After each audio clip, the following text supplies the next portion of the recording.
Hey everybody, it's James with the Board Game Spotlight in Druid City Games, and today we're talking about Century Golem Edition. Now this is Century Spice Road, just a different art version. But I picked this up at Gen Con, and my goodness, this game is gorgeous. It just really pops off the table. It's the first thing everyone notices about the game, just how absolutely gorgeous it is. So let's just dive right in. The game is very simple, yet very addictive. Everyone starts out with their wagon, their expedition. It can hold up to 10 gem slots. And of course you have these gorgeous gems that come with the game and cool little resource trays. And the goal of the game is to score the most points by turning in gems and getting be the first to get the 5. You don't necessarily win by being the first to get 5. That just triggers the end game. Then everyone counts up their points, and we see who wins. Like in most of our games, it's not necessarily whoever triggers. Everyone starts the game with 2 standard cards. And what you see here is there's transactions on these cards in your market, and these are going to give you your engine.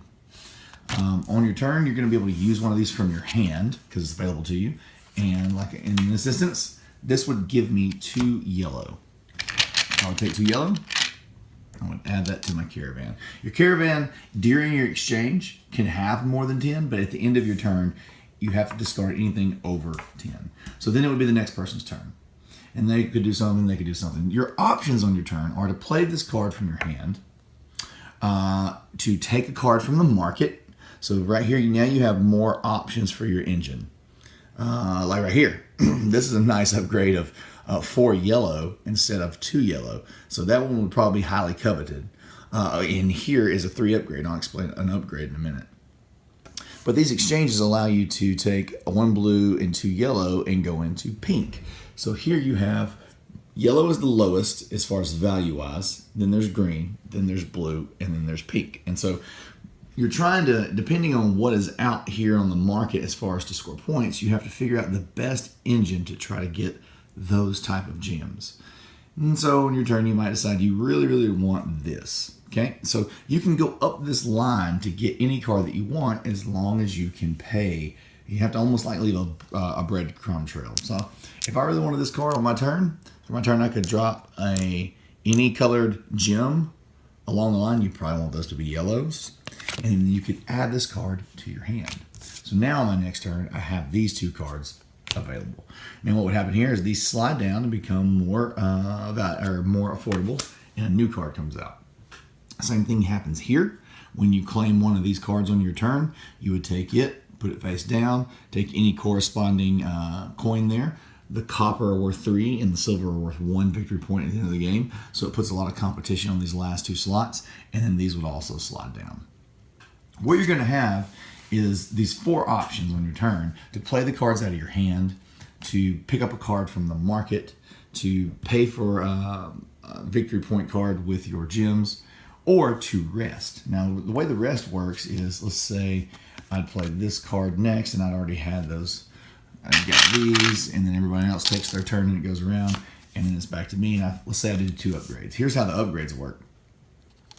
So I have 2 upgrade actions. I could take 2 yellow and turn those into 2 green for 1 and 2 upgrades, or I could take 1 yellow, upgrade it to green, and then take the other upgrade action and upgrade it to blue.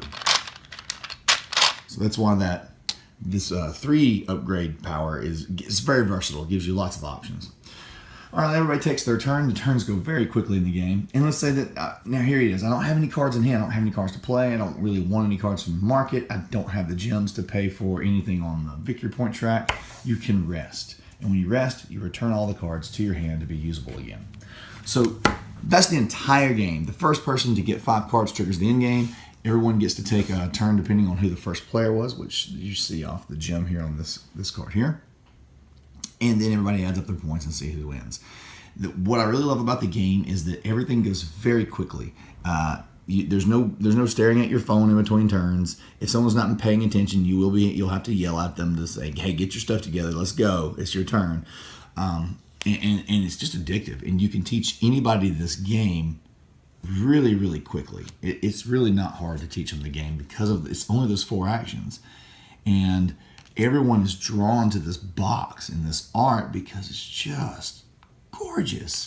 And they've done such a good job theming each of these cards. It's just fun to flip through like I'm doing right now while I talk to you guys and show you the different themes of each piece of art.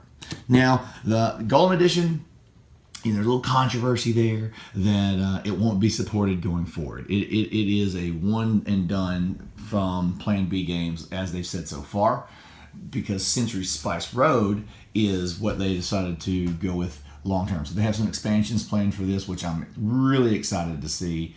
And, you won't get those in the Golem Edition, as they said right now. So Emerson was our designer. Fantastic job. Elegant, smooth, fantastic little engine building game. Plan B, what a job on the art. Man, I love this game.